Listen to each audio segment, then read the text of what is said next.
نحمده ونصلي ونسلم على رسوله الكريم اما بعد۔ سورۃ عنکبوت کی مختصر سی تفسیر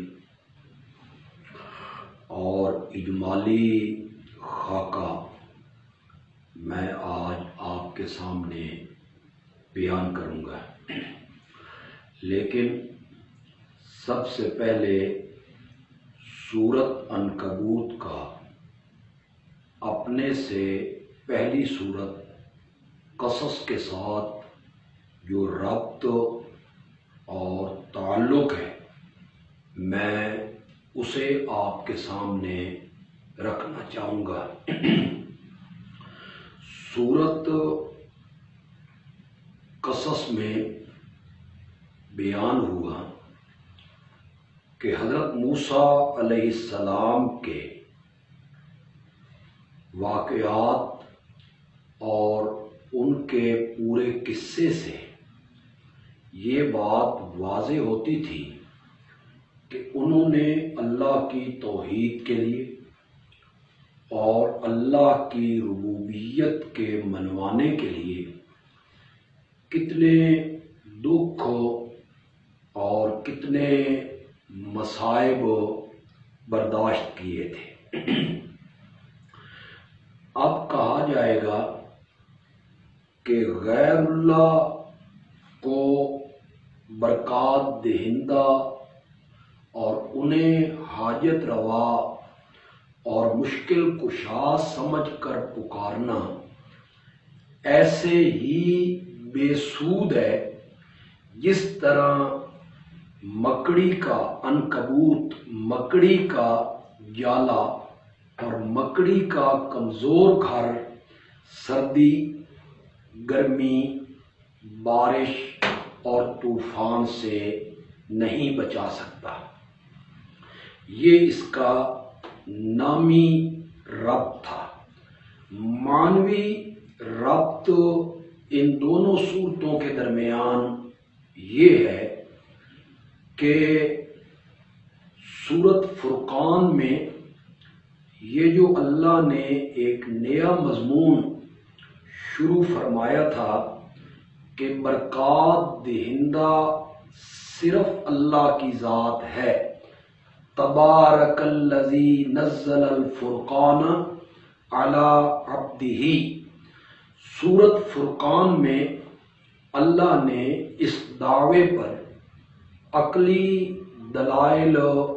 پیش فرمائے تھے۔ اس کے بعد سورۃ شعراء میں اللہ نے اس دعوے پر نقلی دلائل بیان کیے، اور سورۃ نمل میں اللہ نے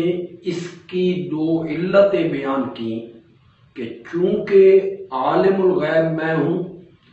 اور اس لیے کہ کارساز اور مختار کل میں ہوں، لہذا برکات دہندہ سمجھ کر صرف اور صرف مجھے ہی پکارا جائے۔ سورۃ قصص میں نبی اکرم صلی اللہ علیہ وسلم سے یہ کہا گیا کہ جب آپ اس دعوے کو بیان کریں گے اور جب آپ اللہ کی وحدانیت اور اس کی معبودیت کو لوگوں کے سامنے کھل کر بیان کریں گے اور یہ کہیں گے کہ برکات دہندہ صرف اللہ ہے اور اللہ کے سوا کوئی برکات دہندہ نہیں، تو آپ پر بھی تکلیفیں دکھ مصائب آئیں گے جس طرح حضرت سیدنا موسیٰ علیہ السلام پر تکلیفیں مصائب اور دکھ آئے تھے۔ اب سورۃ عنکبوت میں اللہ تعالی یہ کہیں گے کہ اے کلمہ پڑھنے والوں اور آخری نبی پر ایمان لانے والوں، جب تم اس مسئلہ توحید کو مان لو گے، اسے بیان کرو گے، تو تم پر بھی مصائب اور تم پر بھی آزمائشیں آئیں گی، لہذا ان مصائب میں گھبرانا نہیں ہے اور آزمائشوں میں پورا اترنا ہے۔ یہ دونوں صورتوں کے مابین ربط اور تعلق ہو گیا۔ اب میں مختصر سا خلاصہ سورت عنکبوت کا آپ کے سامنے رکھوں گا۔ سورت عنکبوت میں اللہ دو دعوے پیش کریں گے، یعنی دو باتیں اللہ سورت عنکبوت میں بیان کریں گے، اور یہ دونوں باتیں، یہ دونوں دعوے اللہ سورت کی ابتدا ہی میں بیان کر دیں گے۔ ان میں پہلا دعویٰ یہ ہوگا کہ اے ایمان لانے والوں، ایمان لانے کے بعد تم پر آزمائشیں آئیں گی، مشکلات میں تم گھر جاؤ گے، تکلیفیں، مصائب تم پر آئیں گے، لہذا ثابت قدم رہنا ہے اور اس میں گھبرانا نہیں ہے۔ اسے سورت کی دوسری آیت میں ذکر کیا،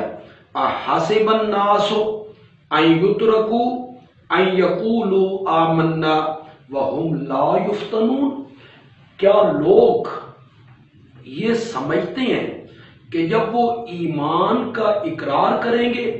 تو کیا انہیں پرکھا نہیں جائے گا؟ کیا ان کی آزمائش نہیں کی جائے گی؟ کیا ان کو امتحانوں کی بھٹیوں سے نہیں گزارا جائے گا؟ یعنی ان پر ایمان لانے کے بعد آزمائشیں بھی آئیں گی اور وہ مصائب کا شکار بھی ہوں گے۔ سورت عنکبوت میں جو دوسرا دعویٰ ہے اور دوسری بات اللہ بیان کریں گے وہ یہ ہے کہ مشرکین اور کفار جو ہمارے پیارے پیغمبر صلی اللہ علیہ وسلم کے مخالف ہیں، دشمن ہیں، یہ ہماری گرفت سے اور یہ ہمارے عذاب سے بچ نہیں سکتے۔ اس کو اللہ نے آیت نمبر 4 میں ذکر کیا، ام حسب الذین یعملون السیئات ان یسبقونا ساء ما یحکمون، کیا وہ لوگ جو برے اعمال کرتے ہیں، شرک کی مختلف قسموں کا شکار ہیں، کیا وہ یہ سمجھتے ہیں کہ وہ ہم سے آگے نکل جائیں گے، وہ ہمیں عاجز کر دیں گے، وہ ہماری گرفت سے بھاگ جائیں گے؟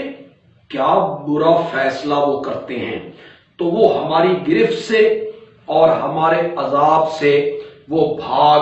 نہیں سکتے۔ یہ دو دعوے ہیں، دو باتیں ہیں جو سورت عنکبوت میں اللہ نے بیان کی ہیں، یعنی مسلمانوں پر آزمائشیں آئیں گی، دکھ آئیں گے،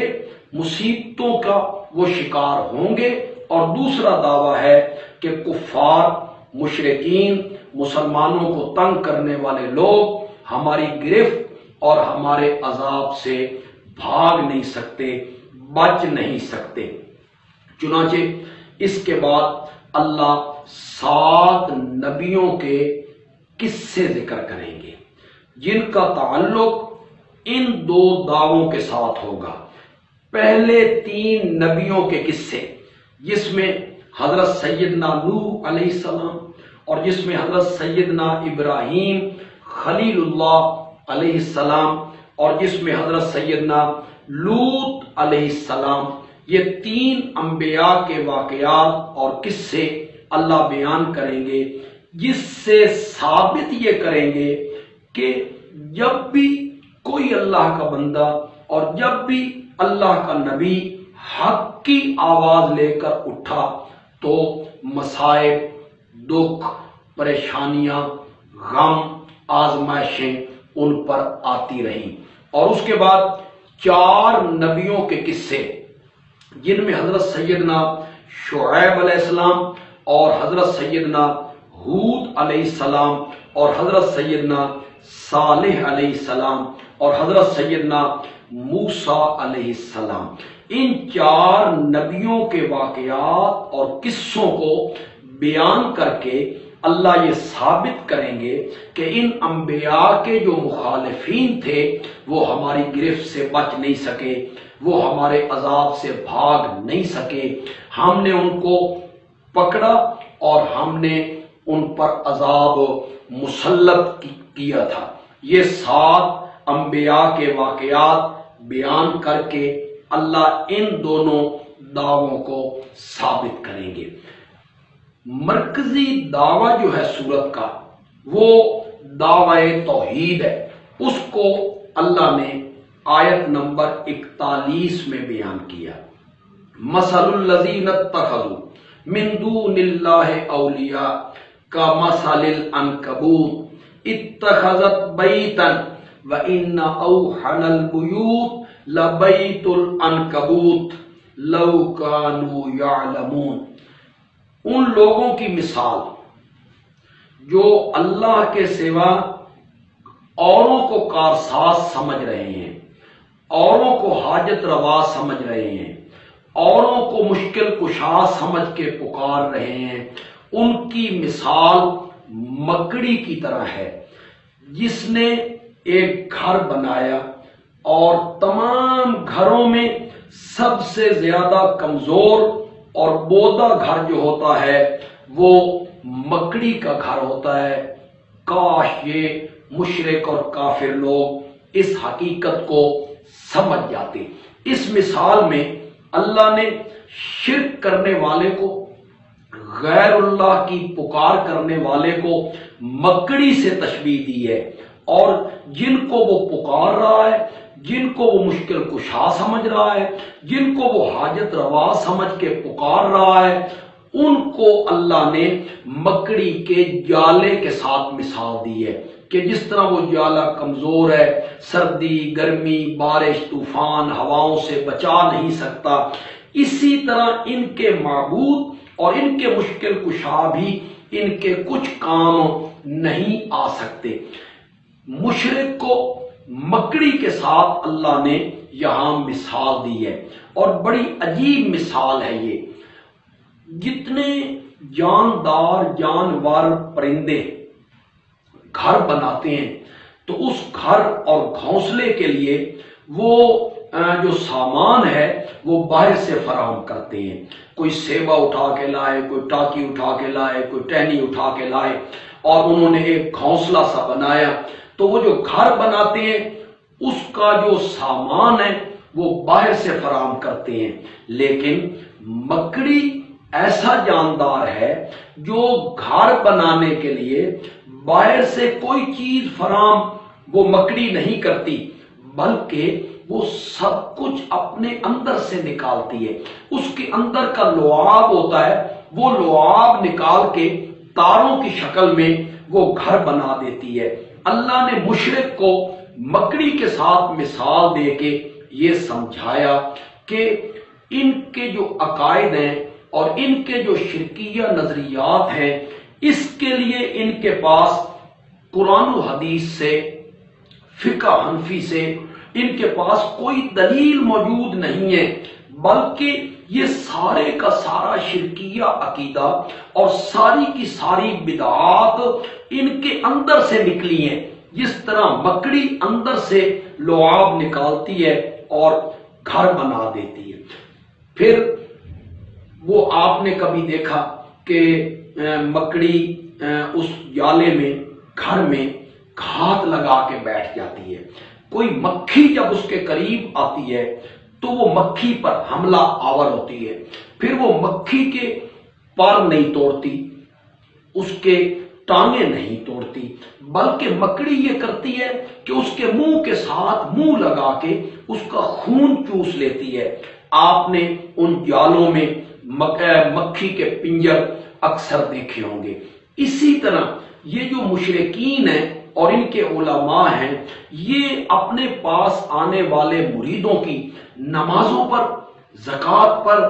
حج پر، روزے پر، قربانی پر، اعمال پر حملہ آور نہیں ہوتے، بلکہ یہ ان کے منہ کے ساتھ منہ لگا کے وہ جو توحید کی روح ہے وہ ان کے اندر سے کھینچ لیتے ہیں اور انہیں شرک کے راستے پر گامزن کر دیتے ہیں۔ چنانچہ سورت عنکبوت میں اللہ نے مشرکین کو ایک زجر بھی کی ہے۔ مشرکین کا وتیرہ یہ تھا کہ جب وہ سمندروں میں سفر کرتے، کشتیوں میں سوار ہوتے اور کشتیاں گرداب میں آ جاتی تھیں تو وہ عین موجوں میں گھر کر اللہ ہی کو پکارا کرتے تھے۔ پھر جب اللہ ان کی کشتیوں کو بچا کر ساحل پر لے آتا تو وہاں آ کے وہ شرک کیا کرتے تھے، غیر اللہ کے نعرے لگایا کرتے تھے۔ تو اللہ ان پر زجر کر رہے ہیں۔ اس کو بیان کیا آیت نمبر 65 میں، فَإِذَا رَكِبُوا فِي الْفُلْكِ دَعَوُا اللَّهَ مُخْلِصِينَ لَهُ الدِّينَ، کہ جب یہ مشرکین کشتیوں میں سوار ہوتے ہیں اور کشتی گرداب میں پھنس جاتی ہے تو وہ پکارنے لگتے ہیں اللہ کو، خالص کرنے والے اس کے لیے پکار، فَلَمَّا نَجَّاهُمْ إِلَى الْبَرِّ، پھر جب اللہ ان کو بچا کے لے آتا ہے خشکی کی طرف، فَإِذَا هُمْ يُشْرِكُونَ، تو وہاں آ کے وہ شرک کرنے لگتے ہیں۔ یہ مشرکین مکہ کا نظریہ، مشرکین مکہ کا عمل اللہ نے ذکر کیا کہ عین کشتیوں میں گرداب میں پھنس کر وہ اپنے معبودوں کو، مشکل کشاؤں کو، کسی کو بھی آواز نہیں دیا کرتے تھے کہ ہماری کشتی پار لگا دے، بلکہ وہ خالص اللہ کو پکارا کرتے تھے اور ساحل پر آ کر پھر وہ شرک کرنے لگتے تھے اور ایک دوسرے سے کہتے کہ میں نے فلاں بزرگ کو آواز دی تھی یا فلاں بزرگ نے اس کشتی کو کنارے پر لگا دیا ہے۔ چنانچہ سورت عنکبوت کی آیت نمبر 64 میں اللہ نے دنیا کی حقارت کو بیان کیا ہے کہ دنیا کوئی چیز نہیں ہے۔ یہ اللہ کیوں بیان کرتے ہیں؟ دنیا کی حقارت کو اللہ اس لیے قرآن میں بیان کرتے ہیں، مختلف صورتوں میں بیان کرتے ہیں کہ حق بات کو تسلیم کرنے کے راستے میں جو سب سے بڑی رکاوٹ ہوتی ہے وہ دنیا ہوتی ہے، دولت ہوتی ہے۔ برسر اقتدار طبقہ، چودھری اور خوانین اور علماء اور گدی نشین، کسی کو اپنی خطابت کا ڈر ہوتا ہے، کسی کو اپنی گدی کا ڈر ہوتا ہے، کسی کو چودراہٹ خطرے میں نظر آتی ہے اور دنیا پر مغرور ہو کر دنیا کا مال، دولت، کوٹھیاں، باغات، زمینیں، سواریاں، اس پر مغرور ہو کر وہ حق کا انکار کرنے لگتے ہیں۔ تو اللہ نے آیت نمبر 64 میں کہا، وَمَا هَٰذِهِ الْحَيَاةُ الدُّنْيَا إِلَّا لَهْوٌ وَلَعِبٌ، یہ دنیا کی زندگی کھیل تماشا ہے، یہ دنیا کی زندگی ابدی زندگی نہیں ہے جس پر مغرور ہو کر تم حق کا انکار کر رہے ہو۔ وَإِنَّ الدَّارَ الْآخِرَةَ لَهِيَ الْحَيَوَانُ، آخرت کی زندگی جو ہے اصل میں زندگی وہی زندگی ہے جو آخرت میں حاصل ہوگی، جس کے بعد